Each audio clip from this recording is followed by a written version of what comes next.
Cahill and his future with Sinner. It is time to introduce a new voice. The Italian tennis coach opens up in an interview and talks about his experiences with the number one player, his time with Agassi, and confesses his worst moment as a tennis coach. Darren Cahill is one of the most important figures in the world of tennis in the last 25 years. However, the Australian has always preferred to stay in the shadows. From his beginnings with a promising young player named Lleyton Hewitt, his partnership with a rejuvenated Andre Agassi, and his time with Simona Halep to his current role as the coach of the world number one, Jannik Sinner. However, his professional relationship with the Italian seems to be coming to an end at the end of this season, as both player and coach have confirmed. But the Australian has not only talked about the Italian, he has also discussed various topics on the podcast Tennis Insider Club with the tennis player Caroline Garcia. In this interview, Darren Cahill opens up about what it means to be a coach and his relationship with all the players he has coached. In this tennis chat, Cahill talked about his start as a coach at 25, after retiring as a professional tennis player due to injuries and with no money in his pockets. "I was broke, bought a bar in Adelaide, and learned to serve beer. My luck was knocking on the door of a 12-year-old player named Lleyton, and the rest is history. He took Hewitt to the top and then helped Agassi return to the elite." His coaching journey began with Lleyton Hewitt. Although it did not go as expected, he was like a Porsche without brakes. We had issues, didn't know how to solve them, and I told him, "Go faster." And that's how we reached world number one. But then we knew we would crash because we didn't have brakes. This is what happened due to problems both on and off the court, laments the Adelaide native. However, despite his split with Hewitt, his next experience was with one of the greatest tennis players in history, who was going through very tough times, Andre Agassi. The American tennis player confirmed in his autobiography Open how crucial Cahill was for his recovery and return to the tennis elite. The relationship between Agassi and tennis is complex, as written in the book. He found it very difficult to balance the joy of victory and the pain of defeat. The latter always prevailed, so he suffered a lot. Things changed when he met on his path to Steffi Graf, an amazing person, not just as a tennis player, but as a family woman. He found an incredible balance in his private life. He met an amazing woman who gave him a purpose beyond tennis, like all his charity work.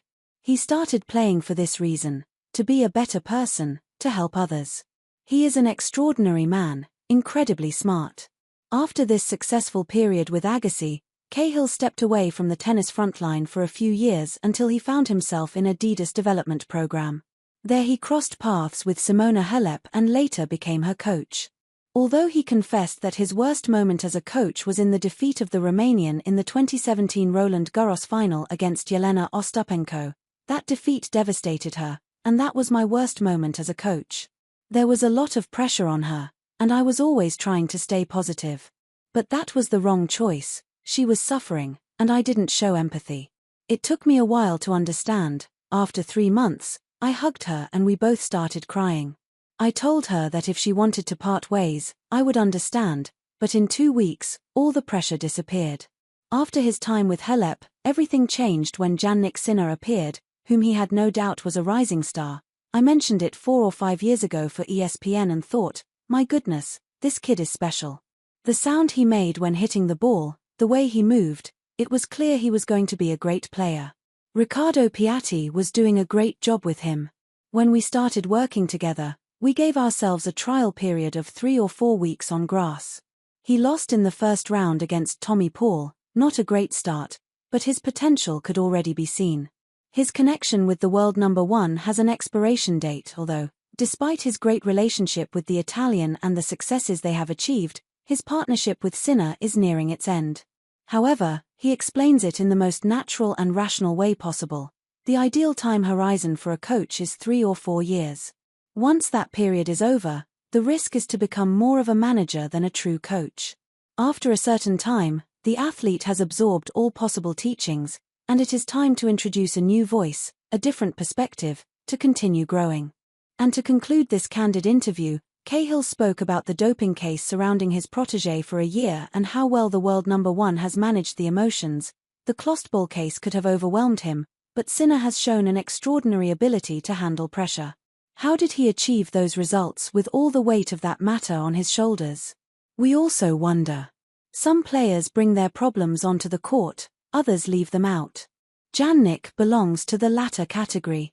We talked about the criticisms he received from players, coaches, media, and one day he said to me, "Don't worry about the criticisms of people from whom you wouldn't accept advice."